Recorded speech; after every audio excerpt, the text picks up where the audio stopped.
प्रयागराज में राजू पाल हत्याकांड के मुख्य गवाह रहे उमेश पाल की दिन दहाड़े हत्या कर देने के बाद जहां योगी सरकार को खुलेआम बदमाशों ने चुनौती दी, तो वहीं इस हत्याकांड से बौखलाए योगी ने सभी अपराधियों को मिट्टी में मिलाने का विधानसभा में खुलेआम ऐलान कर दिया। माना यह जा रहा था कि कार्रवाई होगी, ये पकड़े जाएंगे और कानून के तहत कार्रवाई करते हुए इनके खिलाफ एक्शन होगा।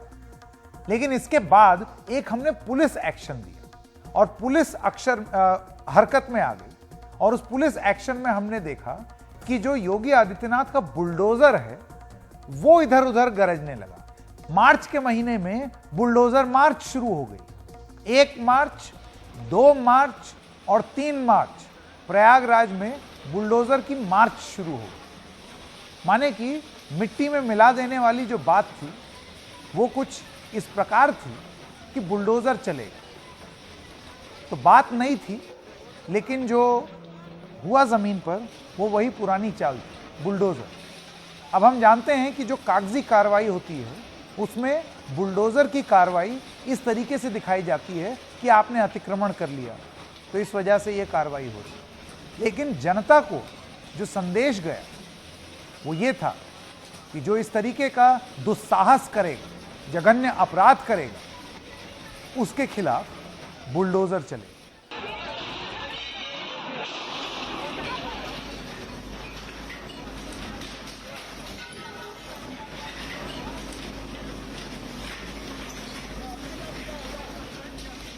प्रयागराज में बुधवार को यह बुलडोजर चकिया इलाके के 297/205 F पर गरजा।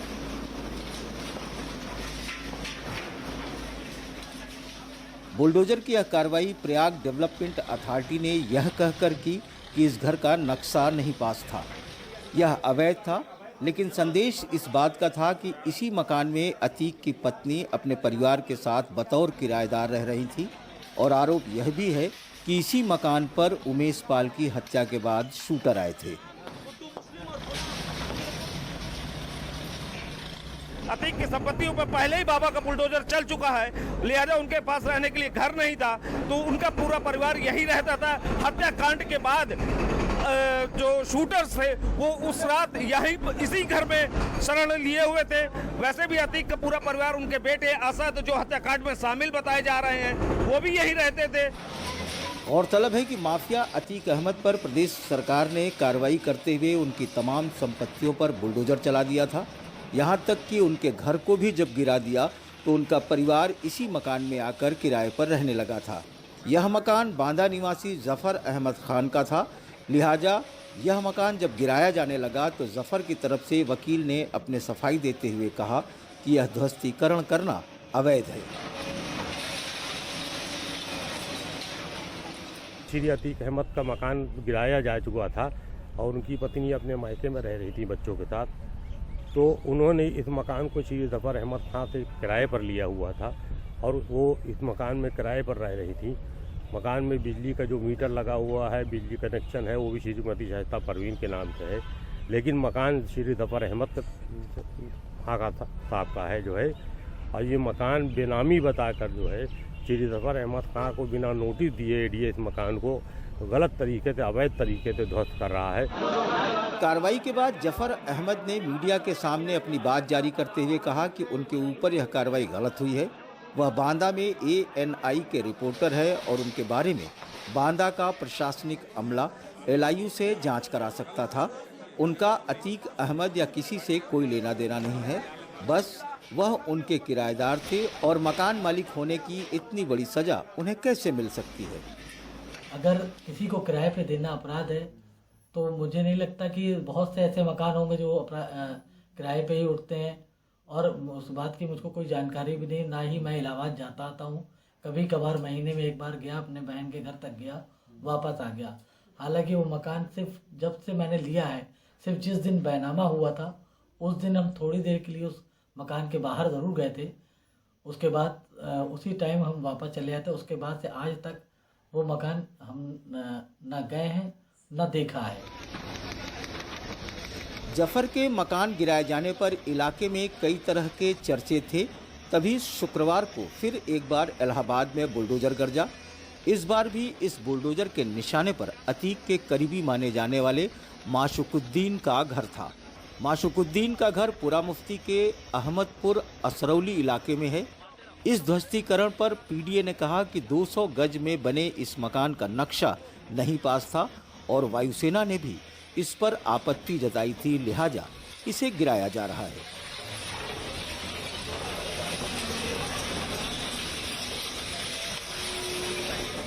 लेकिन सूत्र बताते हैं कि माशुकुद्दीन अतीक का बेहद करीबी था और वह अतीक को फंडिंग भी करता था, लिहाजा पुलिस अतीक के हर उस चीज़ की नाकाबंदी करना चाहते हैं जहां से कोई मदद मिल रही थी।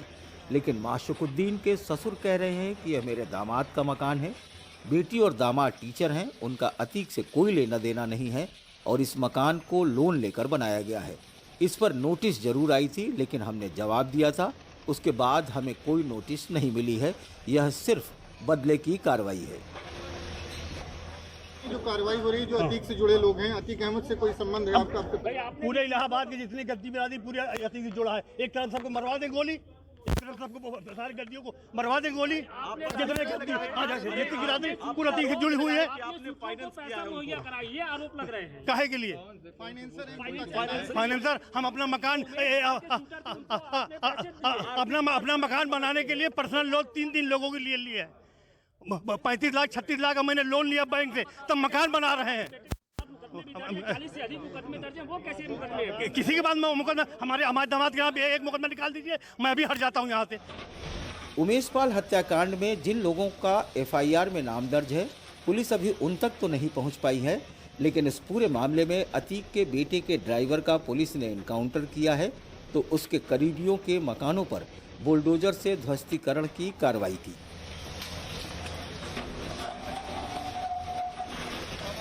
उमेश पाल हत्याकांड में पुलिस जिस तरह अतीक के करीबियों पर बुलडोजर की कार्रवाई कर रही है, उससे साफ है कि वह अतीक के नज़दीक किसी भी शख्स को इस बार बख्शने के मूड में नहीं है, लिहाजा आने वाले दिनों में और बड़ी खबर सुनने को मिल सकती है।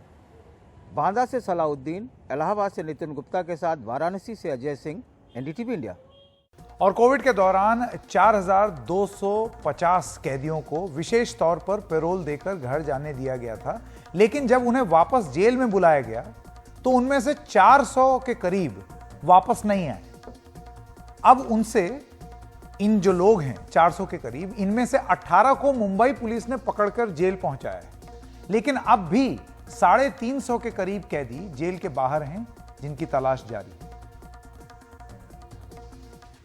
मुंबई पुलिस ने विशेष मुहिम चलाकर ऐसे 18 सजायाफ्ता मुजरिमों को पकड़ वापस जेल भेजा है, जो कोविड संक्रमण के दौरान विशेष तौर पर छोड़े गए थे, लेकिन जब जेल वापस जाने का वक्त आया तो भागने लगे।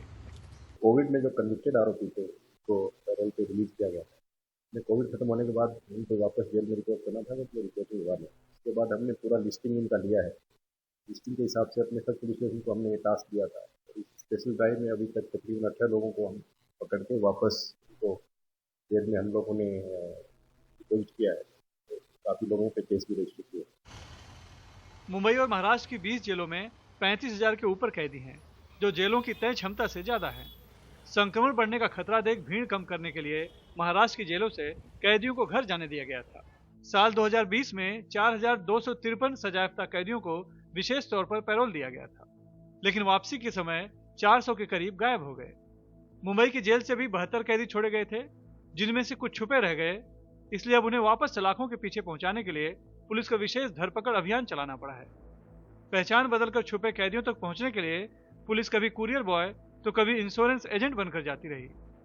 पुलिस के मुताबिक अब भी 350 के करीब फरार हैं, जिनकी तलाश जारी है।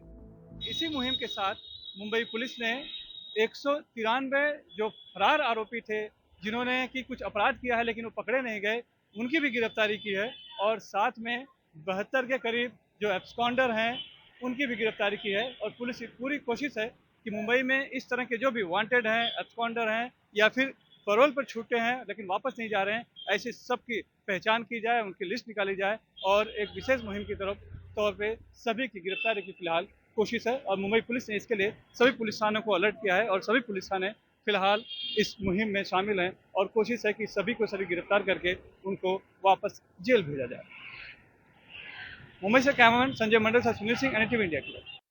तो हमने आपको अलग फर्जी देश की एक खबर दिखाई, उसके बाद यूपी की खबर दिखाई, फिर आपको महाराष्ट्र की खबर दिखाई। अब रुख करते हैं राजस्थान का।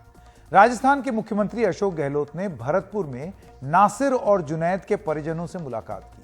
इस दौरान उन्होंने दोनों के परिजनों को 5-5 लाख रुपए देने की मदद देने का ऐलान किया।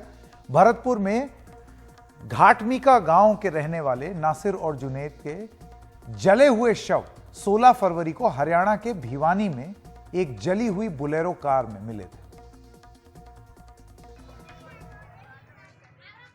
गिरफ्तारी होगी और न्याय मिलेगा। मुख्यमंत्री अशोक गहलोत ने भरतपुर के घाटमीका पहुंच के ये वादे किए। तमाम तरह के कदम उठाने का हम लोगों ने तय किया है और उसी रूप में इस केस को हम चाहेंगे जल्दी से जल्दी पकड़े भी जाएं, चालान पेश भी और आगे केस बढ़े। दरअसल राजस्थान के लिए चुनौती ये है कि जुनैद और नसीर को जिन लोगों पे जिंदा जलाने का आरोप है वो सब हरियाणा के रहने वाले हैं और वहां जब राजस्थान पुलिस आरोपियों की धरपकड़ के लिए जाती है तो उन्हें स्थानीय लोगों का विरोध का सामना करना पड़ता है। जुनैद और नसीर 2 हफ्ते पहले अपने घर से निकले थे और वापस नहीं आए। उनकी जली हुई लाशें एक बोलेरो में भिवानी में मिली थी। परिवार वालों का आरोप है कि हरियाणा के एक समूह ने उनकी हत्या की। ये समूह गौरक्षा के नाम पे वहां लोगों को पकड़वाता है और उनसे मारपीट करता है। राजस्थान पुलिस ने 8 लोगों को इस अपराध के लिए नामजद किया है, लेकिन अब तक सिर्फ एक ही गिरफ्तार हो चुका है। कि हम लोग पूरी तरह लगे हुए हैं, अरेस्ट हो मुलजिम, उनको फांसी की सजा हो, चाहे उदयपुर हो चाहे ये घटना हो। ऐसे जो करतूत करने वाले लोग हैं इनको फांसी रकम से होनी नहीं चाहिए। तो हमने तय किया पुलिस की जो केस ऑफिसर डायरी होती है उसके माध्यम से पूरा केस जो है तफ्तीश के दौरान भी, तफ्तीश के बाद में, चालान के वक्त में भी लीगल ऑफिसर लगता है साथ में, जिससे कोई कमी नहीं रह जाए तफ्तीश के अंदर, जुडिशरी के अंदर। उसके साथ में एक ऑफिसर लगता है जो इस काम को देखता है लगातार परस्यू करने के लिए, जिससे कि केस जल्दी डिस्पोज हो, वरना चलो पड़े रहते हैं। तमाम तरह के कदम उठाने का हम लोगों ने तय किया है और उसी रूप में इस केस को हम चाहेंगे जल्दी से जल्दी पकड़े भी जाएं, चालान पेश भी और आगे केस बढ़े। हैरत की बात यह है कि जिन 8 लोगों का नाम FIR में है उनमें से 3 हरियाणा पुलिस के मुखबिर रह चुके हैं, जो पुलिस को गौ तस्करी की सूचना देते रहे हैं। जाहिर है इस केस में राजस्थान पुलिस हरियाणा पुलिस के साथ समन्वय नहीं बिठा पा रही है। मुख्यमंत्री से आग्रह ये भी था कि वह हरियाणा के मुख्यमंत्री से बात करें। मेवात में अशोक गहलोत ने नसीर और जुनैद के परिवार के लिए मुआवजा का भी ऐलान किया। मैंने तय किया कि सबको 5-5 लाख रुपए इनको FDR करवाएंगे हम लोग। कुछ अमाउंट 1-1 लाख का कैश देंगे, 4-4 लाख FDR करवाएंगे। हाल ही में यहाँ ओवैसी का दौरा रहा है और उन्होंने इस अपराध के लिए दोनों कांग्रेस और भाजपा को जिम्मेदार ठहराया है। जाहिर है ऐसे में मुख्यमंत्री का इस इलाके में दौरा सियासी मायने भी रखता है। जयपुर से हर्षा कुमारी सिंह, NDTV इंडिया। अब बात करते हैं तमिलनाडु की और बिहार की। क्या तमिलनाडु में बिहारी मजदूरों की पिटाई हो रही है? बिहार विधानसभा में बीजेपी ने यह दावा करते हुए सीधे नीतीश कुमार के इस्तीफे की मांग कर दी। हालांकि इस पिटाई के जो वीडियो शेयर किए गए हैं वे सब किन्हीं अन्य मामलों के पाए गए। तमिलनाडु पुलिस ने ऐसी किसी घटना का खंडन किया है। हालांकि अफवाहों का सिलसिला अभी भी जारी है और इसके चलते राजनीति इतनी तेज हो गई कि सवाल पूछे गए तेजस्वी यादव से और यह कहा गया कि आप तो गए थे बड़ा तमिलनाडु, वहां पर MK स्टालिन और विपक्षी एकता का गलबहियां करने, और वहीं पर बिहारी पिट रहे हैं। तो भले ही वीडियो असली ना हो या उस पर एक संदेह प्रकट किया जा रहा है, लेकिन उस पर राजनीति एकदम 100 खरा असली हो रही है। डायरेक्ट हमसे बात किया है महोदय, और सारा इसका एक विशेष टीम गठित करके भेजें और जांच करावें। बिहार विधानसभा में बीजेपी का हंगामा। माननीय नेता प्रतिपक्ष, अगर हम लोगों पर विश्वास नहीं है तो आप ही के देश के गृह मंत्री हैं, उन्हीं से जांच करवा लीजिए। राजगिरी मंत्री भी बिहार के, उनसे जरा पूछ लो। बीजेपी नेताओं ने आरोप लगाया कि तमिलनाडु में बिहारी मजदूरों को पीट कर भगाया जा रहा है। उन्होंने इस मुद्दे पर नीतीश का इस्तीफा तक मांग लिया। ये तमाम विषय को गंभीरता से लेनी चाहिए। एक सर्वदलीय टीम पदाधिकारियों के साथ भेजें और हमारे जो बिहार के श्रमिक हैं, युवा हैं, उनको सुरक्षित लाने की व्यवस्था बने। नीतीश ने इस मामले में ट्वीट कर जांच की बात कही। बीजेपी के निशाने पर तेजस्वी भी रहे, जिन्होंने 1 मार्च को स्टालिन के जन्मदिन में हिस्सा लिया था। लेकिन तेजस्वी ने साफ तौर पर पिटाई की खबरों को अफवाह बताया। श्री शैलेंद्र बाबू, डीजीपी तमिलनाडु का बयान। मैं शैलेंद्र बाबू, पुलिस महानिदेशक और पुलिस बल तमिलनाडु का प्रमुख बोल रहा हूं। बिहार में किसी ने ये कहते हुए एक झूठा और शरारती वीडियो पोस्ट किया है कि तमिलनाडु में बिहार के प्रवासी श्रमिकों पर हमला किया गया है। 2 वीडियो पोस्ट किए गए, जिस वीडियो का शायद हो सकता है आप जिक्र कर रहे हो, दोनों वीडियो झूठे हैं। ये दोनों घटनाएं काफी पहले त्रिपुर और कोयम्बटूर जिलों में हुई थी। कोयम्बटूर का वो स्थानीय निवासी केवल लोकल तमिल लोग आपस में लड़ रहे हैं। यह एक तथ्य है कि तथ्यों को तोड़ा मड़ोड़ा जा रहा है ताकि ऐसा लगे कि तमिलनाडु में बिहारी के प्रवासी श्रमिक पर हमला किया गया है। दरअसल बीते दिनों कोयम्बटूर और तिरुपुर से कुछ वीडियो वायरल हो गए, इस दावे के साथ कि एक झगड़े के बाद वहां बिहारी मजदूरों की पिटाई हो रही है। लेकिन जांच में वो वीडियो कुछ दूसरे मामलों के पाए गए। एक वीडियो बिहारी मजदूरों के आपसी झगड़े का निकला और दूसरा स्थानीय लोगों के आपसी टकराव का।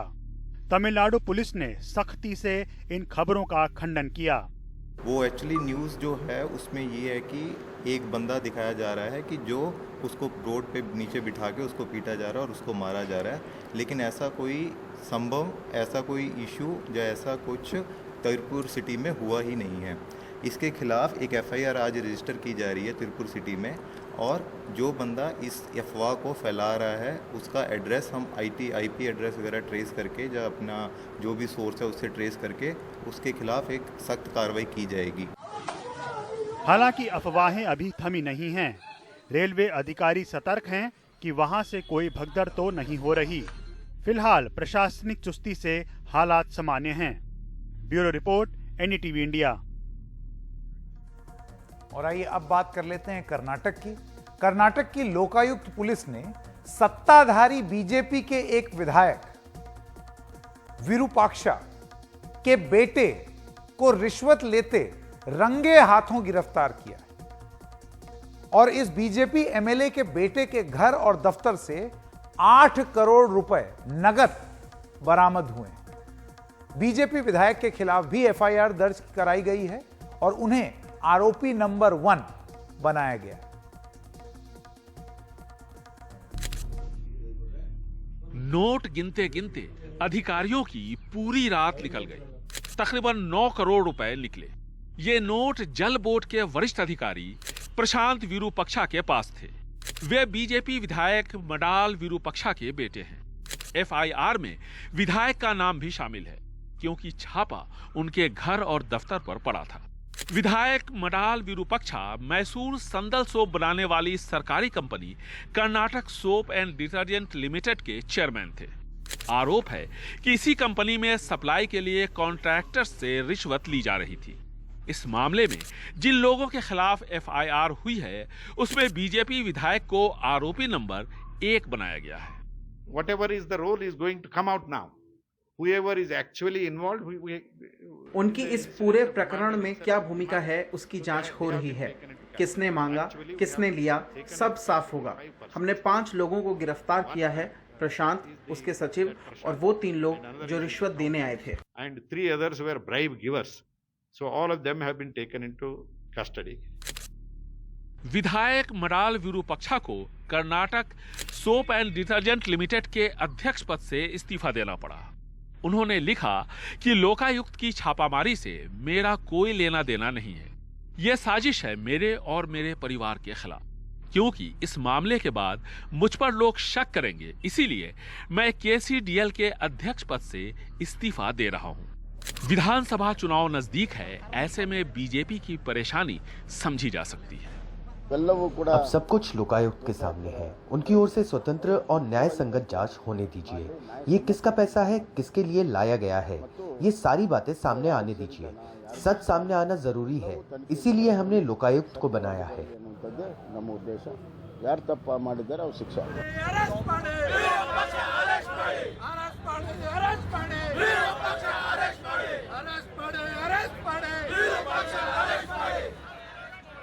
युवा कांग्रेस ने डीजीपी दफ्तर के सामने मोर्चा खोल दिया, बीजेपी विधायक की गिरफ्तारी की मांग को लेकर। कांग्रेस पहले ही बीजेपी की बसवराज बोम्मई सरकार के खिलाफ 40% कमीशन खोरी का आरोप लगाती आई है। सत्ता पक्ष के विधायक के घर पर छापामारी, उसके बेटे की गिरफ्तारी और 8 करोड़ रुपए से ज्यादा की बरामदगी। कर्नाटक में लोकायुक्त अपने ऐसे ही निष्पक्ष जांच के लिए जाना जाता रहा है। यहां विधानसभा चुनाव नजदीक है, ऐसे में बीजेपी की परेशानी बढ़ गई। बेंगलुरु से कैमरामैन गोविंद मूर्ति के साथ निहाल किदवई, एनडीटीवी इंडिया। अब चुनाव कुछ ही महीने में है, तो इसको लेकर के आप ये जान लीजिए कि चुनावी मुद्दा तो बनना ही है और करप्शन पर कांग्रेस बीजेपी पर हमलावर है ही। ऐसे में बीजेपी का पलटवार क्या होगा, ये देखते बने। और क्योंकि बीजेपी की बात कर रहे हैं, तो एक बार फिर से रुख करते हैं उत्तर प्रदेश का, जिस राज्य के बारे में अभी थोड़ी देर पहले हमने आपको खबर दिखाई। बीजेपी की विधानसभा और जो सदस्य है, फिलहाल विधान पार्षद सलील बिश्नोई की पिटाई के मामले में यूपी विधानसभा दरअसल कोर्ट में तब्दील हो गई। सलील बिश्नोई ने सितंबर 2004 को तत्कालीन जिलाधिकारी को ज्ञापन देने वो जा रहे थे।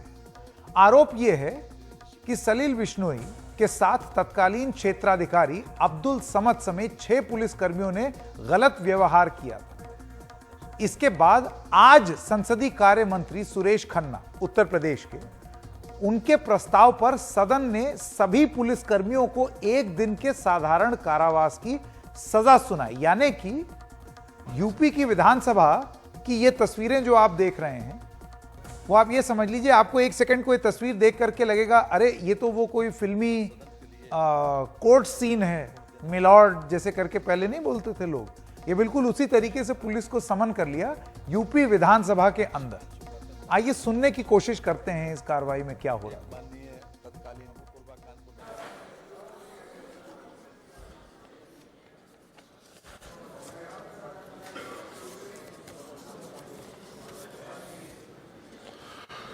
माननीय संसदीय कार्य मंत्री जी। माननीय अध्यक्ष जी,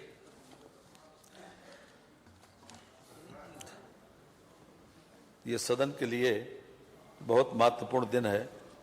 इन लोगों को दोषी करार दिया और इन लोगों को श्री ऋषिकांत शुक्ला तत्कालीन थाना अध्यक्ष किदवई नगर कानपुर नगर, एक माननीय तत्कालीन पूर्वा कानपुर नगर, श्री ऋषिकांत शुक्ला तत्कालीन थाना अध्यक्ष किदवई नगर कानपुर नगर। इस सजा के आदेश के मुताबिक दोषी पुलिसकर्मियों को विधानसभा में ही कैदियों के लिए बनी स्पेशल जेल में रखा जाएगा। रात 12 बजे तक दोषी पुलिसकर्मी बंद रहेंगे। विधानसभा अध्यक्ष सतीश महाना ने सभी को कारावास में खाने और पानी की सुविधा भी दिए जाने के निर्देश दिए हैं। लगभग 19 साल बाद इन पुलिसकर्मियों के खिलाफ कार्रवाई की गई है। सदन के इस निर्णय को हाईकोर्ट में भी चुनौती नहीं दी जा सकेगी, क्योंकि यह सदन के अंदर हो रहा। खबरों की खबर में अभी फिलहाल वक्त है एक छोटे से ब्रेक का। ब्रेक के बाद जब आएंगे तो आपको बताएंगे कि किस तरीके से दिल्ली पुस्तक मेला जो चल रहा है उसमें फ्री में बाइबल बांटने को लेकर के मच गया है बवाल। ब्रेक के बाद हम अभी हाजिर हैं।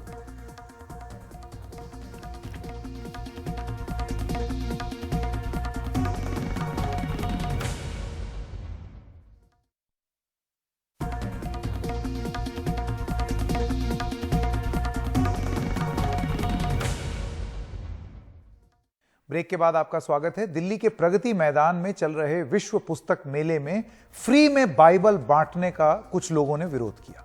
करीब 20 से 25 की तादाद में वहां पर ये जो लोग पहुंचे, इन्होंने बुधवार दोपहर स्टॉल के सामने जमकर नारेबाजी की और फ्री में बाइबल बांटने पर आपत्ति जताई। बवाल के बाद अब प्रकाशक ने फ्री का ऑफर खत्म कर दिया है। लेकिन बड़ा सवाल यह है कि ये आपत्ति करके हासिल क्या हुआ? फ्री में क्यों बांटे जा रहे हैं मुझे बताओ। विरोध इन किताबों को लेकर है। न्यू टेस्टामेंट शाम्स को फ्री में बांटा जा रहा था। बुधवार दोपहर करीब 2 बजे कुछ लोग प्रगति मैदान के हॉल नंबर 2 के गिडियन इंटरनेशनल इन इंडिया के स्टॉल पर पहुंचकर नारेबाजी करने लगे। आरोप फ्री में किताब बांटने के जरिए अनुयायी बढ़ाने की मंशा का लगा और हाल कुछ ऐसा दिखा। किस बात की प्रॉब्लम हो रही है? एक तो फ्री बाइबल बांटी जा रही है। सवाल कह रहे हैं कि सत्यार्थ प्रकाश वाले भी फ्री में बांट रहे हैं। विरोध का असर यहाँ लगे बैनर पर दिखा। अब फ्री वाला ऑफर ढक दिया गया है। जो किताब अब तक मुफ्त में बंट रही थी, अब 40 और 75 रुपए में बेची जा रही है। वहीं पुलिस में इस घटना की शिकायत तो नहीं की गई, लेकिन एहतियातन स्टॉल के बाहर अब पुलिस बंदोबस्त भी कर दिया गया है ताकि फिर ऐसे हालात न बने। फ्री में दिया जाता है हमारे पास जी, ये डोनेशन से प्रिंट करते हैं और फ्री में हम बांटते हैं। ऑब्जेक्शन आया हमारे पास एनबीटी की तरफ से कि आप ये फ्री में ना दें। आपने उसको कवर कर दिया, फ्री में नहीं दे रहे हैं। हाँ, फ्री में नहीं दे रहे हैं। पुलिस में कोई शिकायत दी आप? शिकायत हमने नहीं की थी, लेकिन मीडिया के थ्रू उनके पास खबर पहुंची। तो क्या हुआ उसके बाद से? क्या बदलाव हुआ है? काफ़ी सपोर्ट ही है हमारे एसीपी साहब, और दिल्ली पुलिस ने मतलब हमारे पास सपोर्ट के लिए 2 कांस्टेबल भी रख दिए, 3 कांस्टेबल रखे हैं। किताबों का काम जोड़ना है, तोड़ना, लड़ाना या लड़ना नहीं। अपनी आस्था में विश्वास के प्रचार का हक सबको है और इस तरह की आपत्ति का जवाब अपने विचार के प्रचार के जरिए ही देना मुनासिब है। नई दिल्ली से परिमल कुमार, एनडीटीवी इंडिया। तो खबरों की खबर में आज इतना ही। नमस्कार।